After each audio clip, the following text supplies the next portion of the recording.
Americans are just, I think, starting to realize, I think it's really starting to sink in for a lot of Americans exactly what happened on January 6th.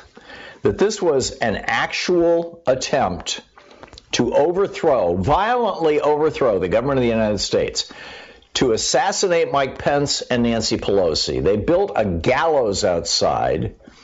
We had a carpenter call into the program a week or so ago and say, I build houses for a living. I've built something like 500 houses, and I can tell you that thing was well made by professionals. And I found a close-up photo of it because it sparked my curiosity of that gallows outside the Capitol building. And sure enough, countersunk, bolts that are, those giant, like half-inch diameter, 6-inch long bolts. And it was made by, it wasn't made with 2x4s, it was made by 4x4s. And this is serious. This was an actual, real, this was not symbolic. This was a gallows complete with steps. They built steps up to it. It was a gallows designed to kill people, to hang people. They were marching through the halls chanting, "Hang Mike Pence," and "Where's Nancy?" They smeared feces, their own poop, on the floors and walls. They damaged and vandalized at least a half a dozen priceless paintings. They trashed government offices. They stole top secret stuff. And this was entirely the effort of one political party. And that's the important point here. That's the thing that I think that, we just absolutely need to pay attention to. That, I get it that, there's now, as far as I can tell, 2 Fox News hosts who, whenever they talk about the coup attempt on January 6th, talk about Democrat infiltrators. There were none. There's absolutely no documentation for that. These people were wearing MAGA hats. They were carrying Trump flags. They were Republicans. And now they're saying that they want mercy and compassion and understanding.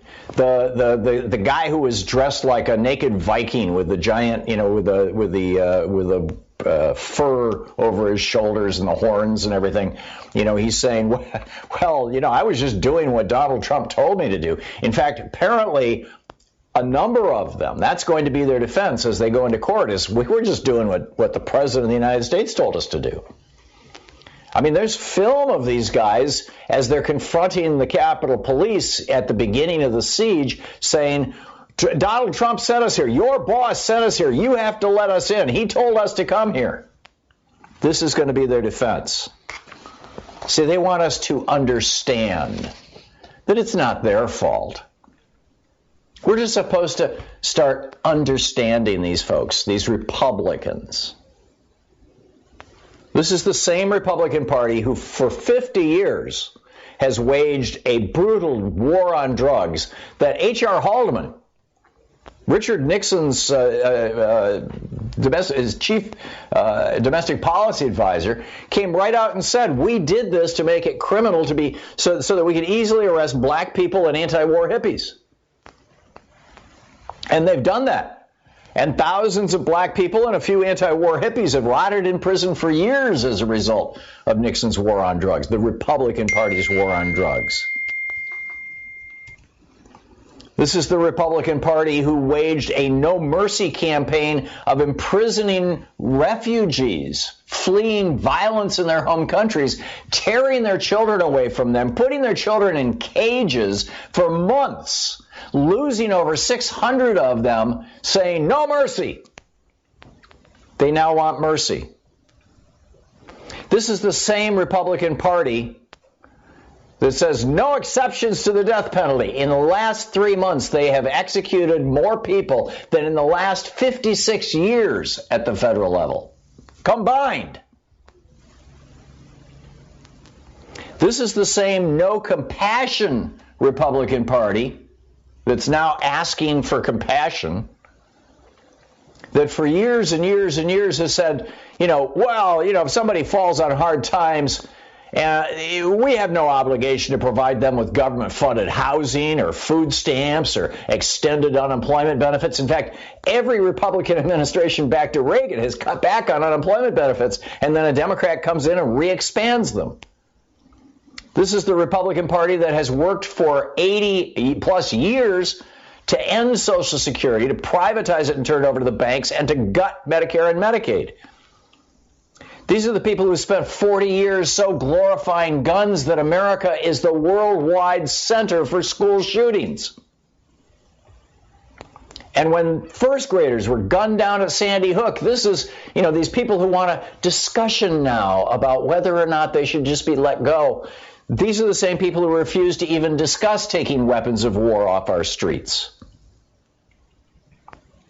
This is the same Republican Party that is now talking about, well, let's, have the rule of law, and let's be careful, and let's all have justice, and, this is the same Republican Party that cheered when Dick Cheney and George W. Bush captured people in Iraq and Afghanistan who didn't commit any crimes other than that their neighbors wanted to make $5,000, which is more than 3 years' salary, by turning them in, and then sent them off to black sites to be tortured and executed, and they ended up in Guantanamo. And now the Washington Post says that maybe the Justice Department can't handle all these prosecutions. And, we really need to understand. Maybe it wasn't their fault. Really? I'll finish my rant after the break, but stick around. This is the Thom Hartman Program. I'm not inclined to show mercy at the moment, suffice it to say. We'll be right back.